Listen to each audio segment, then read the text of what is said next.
Welcome to the lectures on modern digital communication techniques. So far we have discussed various aspects of communications, amongst which we are currently in the module where we are talking about linear modulations which are memoryless, and in that category we have completed, or we have covered, this pulse amplitude modulation. We have given you the signal representation, and we have also been able to connect the way you represent the signal to the vector representation form, where you would represent it in terms of the components. The PAM signal, we have identified it is a one dimensional signal, and where the basis vector or the dimension that we are talking about is the cosine of 2 pi f c t, and the signal that we have said is the amplitude of the component. So we have also discussed that this particular communication mode can be represented in the passband and baseband, and so will be all communication systems. And we have also discussed in a few lectures back that we would like to represent the low pass equivalent form, and we would just try to complete our earlier discussion on PAM by trying to see the waveform in the passband and baseband. We had given a rough picture earlier. We will try to give a clearer picture this time. So, suppose we have the signal amplitude as per this particular figure.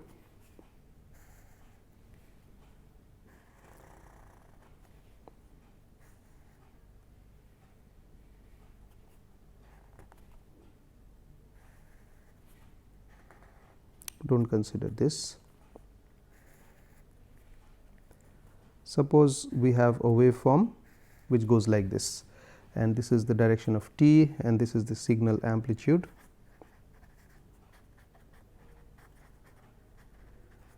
So, this we would clearly call as the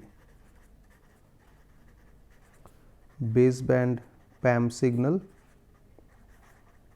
which you are now aware of. We have been drawing this picture, and if we would like to draw the corresponding PAM signal in passband, the envelope would appear as in this, and there is a separation, but it will continue. So, since we are talking about the modulated carrier, it will be the envelope, and we will of course just keep our restriction diagram limited to this. So, what we could do is we could now put a carrier in this, right. Since there is phase continuity, this will go on.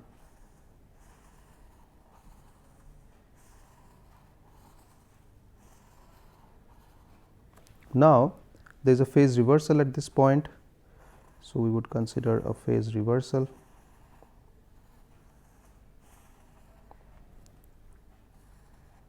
and here there is no phase reversal, the phase is continuing. So, this we could say is the pass band or the band pass PAM signal. So, that is how they would look like, and we would, if it is a carrierless on baseband representation, it will appear like this. If it is with carrier, this is how it is going to appear. At the receiver, which you will see in a few lectures down the line, that you remove the carrier, and that is what we have been discussing for quite some time. So, in the band pass signal, there is a carrier which is put on this, or the carrier amplitude is influenced by this signal, and at the receiver, when this carrier is removed, what you get back is this kind of a signal. And in the last lecture also, we have identified the special case of m is equal to 2. So, if m is equal to 2, we found that the two amplitude levels are minus d and d.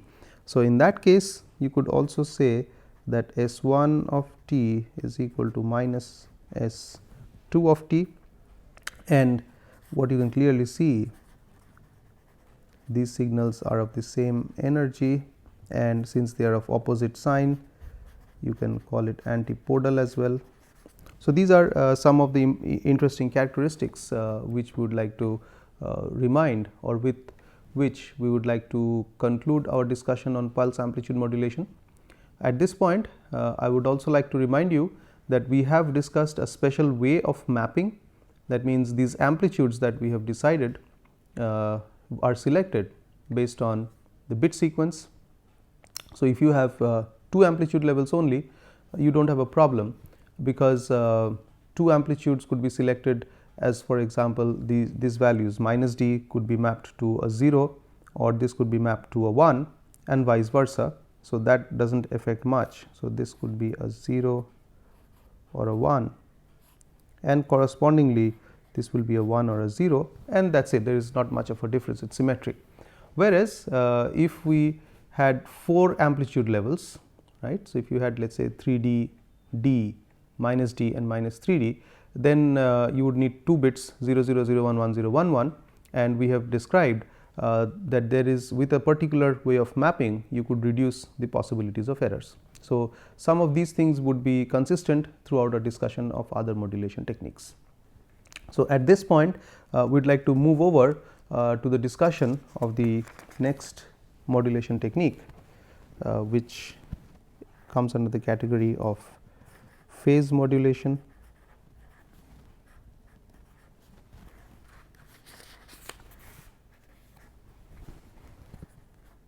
Or phase modulated signal, you can say, right.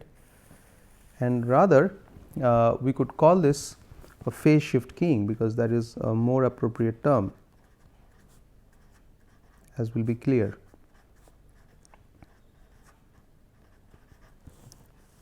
Like in the previous case, we would call amplitude shift keying, here we would call it the phase shift keying.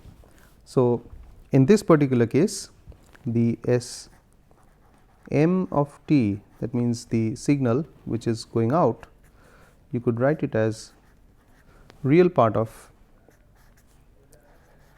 g t times e to the power of j 2 pi m minus 1 upon capital M times e to the power of j 2 pi f c t, where m is equal to 1, 2 up to capital M, and this is valid for the interval t in the range of 0 to capital T. A very simple form of g would be 1 in this range and 0 in the range beyond that. So, where the definition of g t we would not change, the definition of g t would remain the same as we have used for pulse amplitude modulation, where we said g t is a real valued signal. So, there is no much variation on that, it is the pulse shape as we have said. But here, if you would note that we have not given any amplitude. In the pulse amplitude modulation, there was an a m, whereas it is reflected in this form. Well, you could even write it as e to the power of j theta sub m e to the power of j 2 pi f c t, and of course, the real part of that. You could also combine these, and you could say j 2 pi f c t plus theta m. So, when we write it in this form, we clearly see that here we have a phase where theta m is equal to 2 pi upon m multiplied by m minus 1. So, if we have m is equal to 2, and then m would take a value of 1 and m would take a value of 2. For m equals to 1, your theta m would get 0, and for m equals to 2, your theta m would be m equals to 2, your theta m would become 2 pi upon 2, which is equal to pi, right, because 2 minus 1 goes out. So, it is pi, this is 180 degrees. So, similarly you can calculate m equals to 4 and so on and so forth. So, what we see from this is that 2 pi upon m. So,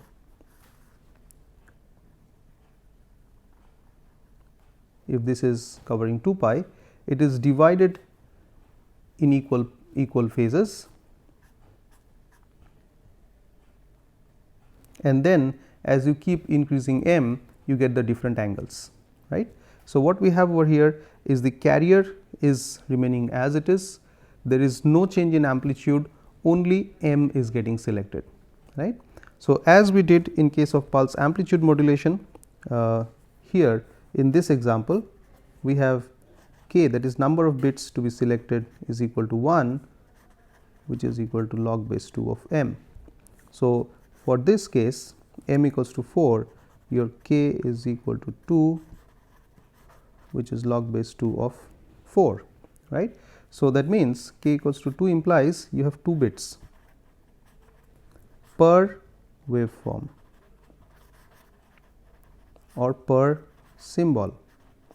So, clearly you can write down m equals to 1, equals to 2, m equals to 3 and m equals to 4. Theta m, we have 2 pi upon 4. So, that is pi by 2 multiplied by, for m equals to 1 it is 0, for this case you have pi by 2, for this case you have 3 pi by 2, and this case you have 2 pi. So, that is how you cover the whole range, 0, pi by 2, 3 pi by 2 and 2 pi. So, now it is a matter of mapping the bits, that means you have to map 0 0, 0 1, 1 0, 1 1 to these. So, if you have to map these bits, again we would work out some kind of a gray coding, as we have discussed earlier when we look at the signal space diagram. So, moving ahead with this representation, so you could now rather write the expression of SMT. We continue on this particular format that we have is GT. So, we have this whole expression. So, we could write it as GT cos 2 pi FCT plus theta m. So, now you could be using your earlier knowledge of analog communications, where you studied angle modulation. In the angle modulation, you would modify the phase or the angle of the signal in accordance with the source signal. In this case, you are modifying or you are choosing a particular angle. That is what we have described here. That is what we have described here, that these are a few angles that are available, and as we said in digital communications, we are mainly interested in choosing one of the options. So, here is the same thing that you are doing, you are choosing this based on the bit sequence, right, and this bit sequence is an outcome of sampling the analog signal, followed by quantization, followed by source coding, and these bits or these levels have nothing to do with the levels of the quantization output. I repeat this statement once again. So, these bits, you take whatever bit stream come in. So, even if it is not an analog source, it could be a discrete source, you just select 2 bits at a time, select the phase if you have 4 phases to choose from. If you have 8 phases to choose from, you would select 3 bits at a time. That would help you in choosing one of the 8 possible phases. So, getting back to this expression, you could write this as g of t cos 2 pi FCT times cos theta m. Rather, I would write g of t cos 2 pi upon m times m minus 1. So, this thing is equal to theta m times cos 2 pi FCT minus GT sin 2 pi FCT times sin 2 pi m minus 1 upon m. So, what we have is there is g t, there is a phase, rather if we write it clean, we would get a g t cos 2 pi m minus 1 upon m times cos 2 pi f c t minus g t sin 2 pi m minus 1 upon m times sin 2 pi f c t. The reason for writing in this form is that it is going to give us an idea that there is a cosine carrier, there is a sine carrier. So, what we have brought into now compared to the earlier pulse amplitude modulation is we have quadrature carrier components.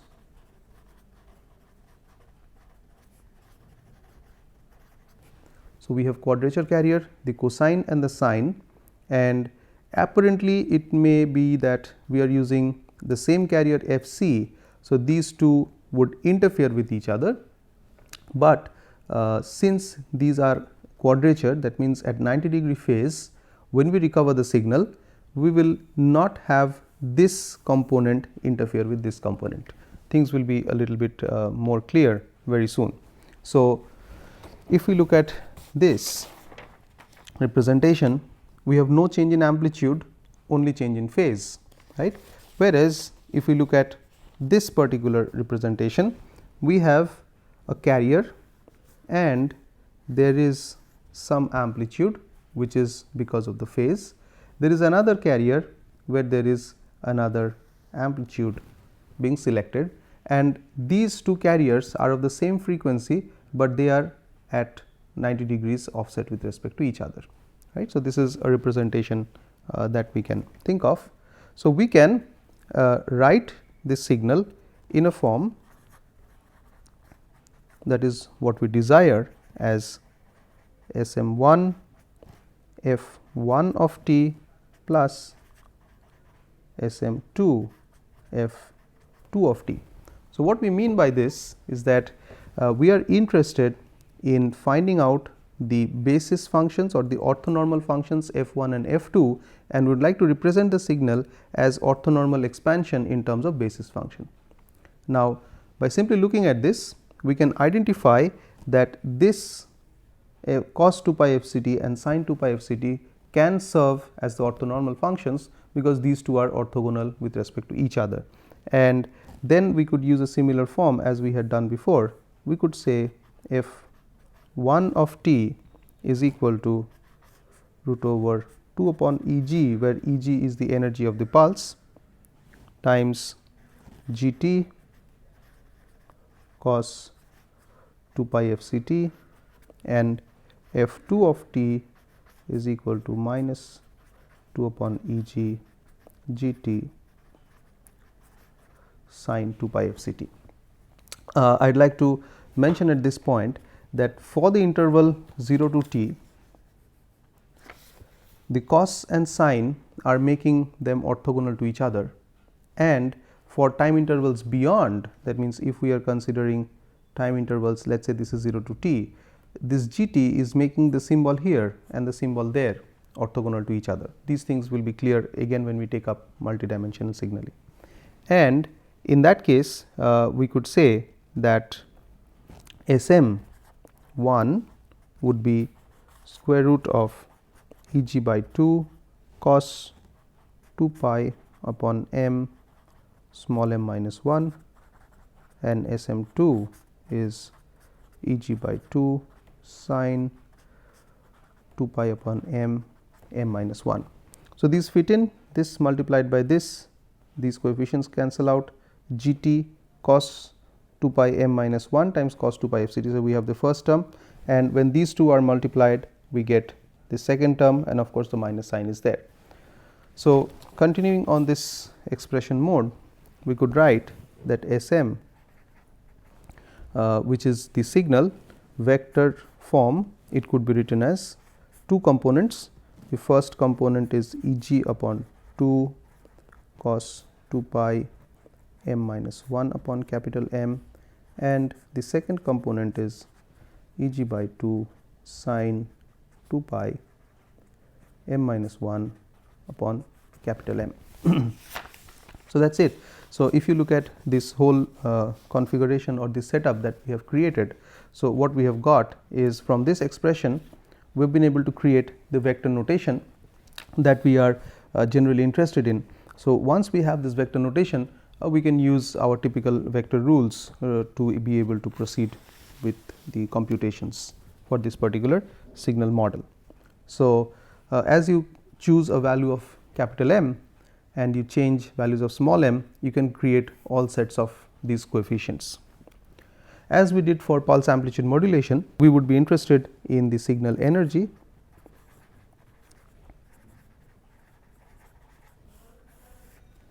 So, signal energy calculation E would be 0 to t, this is the symbol duration, Sm t squared dt, and which would turn out to be half of 0 to t gt squared dt, right. That would be clear from these expressions.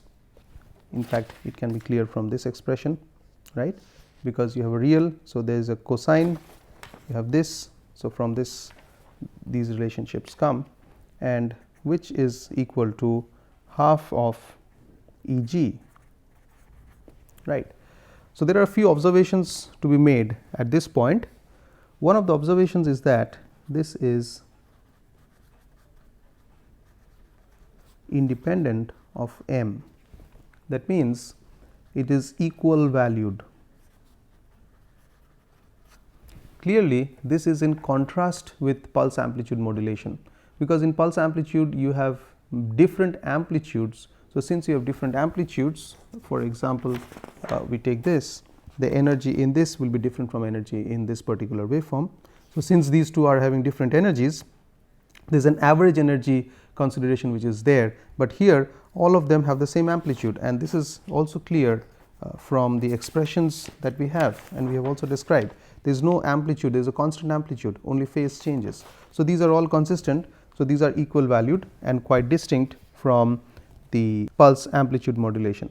And the other important thing to note over here is that since the amplitude is constant, therefore, it is a constant modulus, you can say. That means the amplitude is not fluctuating. So, typical whatever advantage you had for angle modulation or phase modulation, you are going to get similar advantages in this also.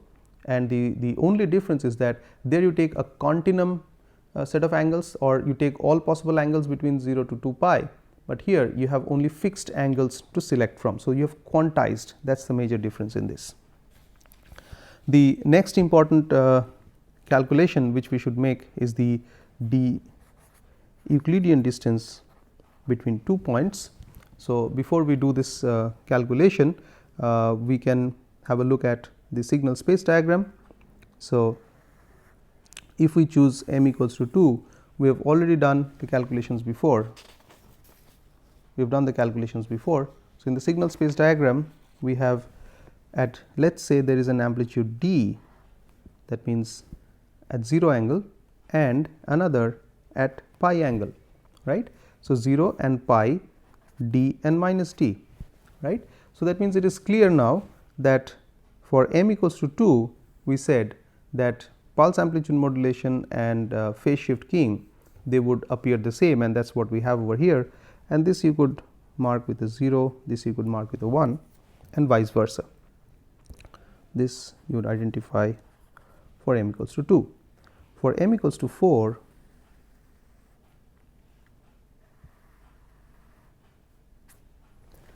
again we had worked it out before. So, these are the angles that you have. So, one is at 0 degrees, this is the other one which is pi by 2, another is 3 pi by 2, sorry, one is at 0, pi by 2, sorry, we have made a mistake over here, 3 pi by 2, and over here. So, these are the 4 phases that you would turn out, that we would get. So, we will just need to work it out, 2 pi upon m multiplied by m minus 1. So, that is pi by 2 multiplied by 1, 2, 3 and 4 minus 1, that is what you get 0, you get pi by 2, then you're going to get pi. So we made a small mistake over here, pi, and then you're going to get 3 pi by 2. So these are the angles that you're going to get. So there is a small change over here, right? So these are the angles that you would get, and now you note that it is no longer a one dimension signal, and that is also clear from the expression that we have over here. From the signal space also it is clear, because you are going round in 2 pi, you are selecting these angles. You could also say that if this is my I axis, this is my q axis, then I have two options in the I axis, I have two options in the q axis, right. So this notation would be useful, and you could mark, you could say that d comma 0 is this point in the Cartesian coordinate, this coordinate is 0 comma d, this coordinate is minus d comma 0, this coordinate is 0 comma minus d, and then this you could mark it as 0 bit sequence, this could be a 1 bit sequence, this could be a 1 bit sequence, and this could be a 0 bit sequence. Now if we do this matching or mapping, what we would find is that any two neighboring phase, they differ by 1 bit if you would compare. So inherently we have made a gray coding out of this, and for a 8 phase, that means when m is equal to 8, so you are going to get 2 pi by 8 multiplied by m minus 1, or you are going to get pi by 4 multiplied by 0, 1, 2, 3, 4, 5, 6 and 7. That is what you are going to get, leading to 0, leading to pi by 4, leading to pi by 2, leading to 3 pi by 4, leading to pi, leading to 5 pi by 4, 6 pi by 4, that means 3 pi by 2, and leading to 7 pi by 4. So these are the angles that you are going to generate. Considering these angles, 0 is one of the angles, and then you have for 1 it is pi by 4. So the second is pi by 2. So this is another coordinate, because your amplitude is constant, and then you are going to get there.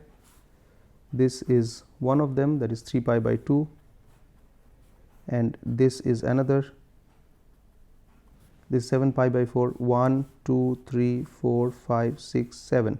So this is 7 pi by 4. So this is, I don't need to mark them, and you could claim this as d. This will be scaled accordingly with square root d comma 0, 0 comma d, and so on and so forth. Now comes the issue of mapping this with a particular bit sequence.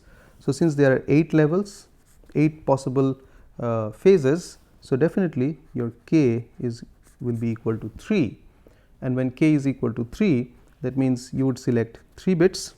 So one of the possible ways of mapping would be, we could say, let us put 0, 0, 0 to this, then we could put 0, 0, 0, 0, 0, 1 to this, and then we could have 0, 1, 1, and followed by this 0, 1, 0, 1, 1, 0, 1, 1, 1, and so on and so forth, and 1, 0, 1, and so on and so forth. So with this you could again create similar to a gray coding, and you could carry forward. So what we could see here, the difference between the analog angle modulation and the digital modulation scheme is, if we look at this particular diagram, we have only a fixed set of angles to select from, and we will be choosing only these angles based on the bit sequence and not a continuum set of angles. Whereas in angle modulation, in phase modulation in analog communication, you are selecting a continuum. So, you would select any angle there as well, whereas in this case you are selecting only the angles which you have marked, right. A fair note at this point would be that in case of amplitude modulation as well as angle modulation, we have defined a specific way of selecting these phases, and in this case of course we have said 2 pi upon m times m minus 1. So, that means we have uniformly divided the total angle available into equal intervals of angles, and we have selected the angles. Now, this is not restrictive, that means you need not necessarily follow this rule, you are free to choose other combinations, and same with the amplitude, but when we discuss QAM very soon, things will be clear that there are certain criteria based on which your choice should be made, so that you get a particular desired capable waveform. So, with this particular discussion, we conclude this lecture, and would like to continue on this in the next lecture. Thank you.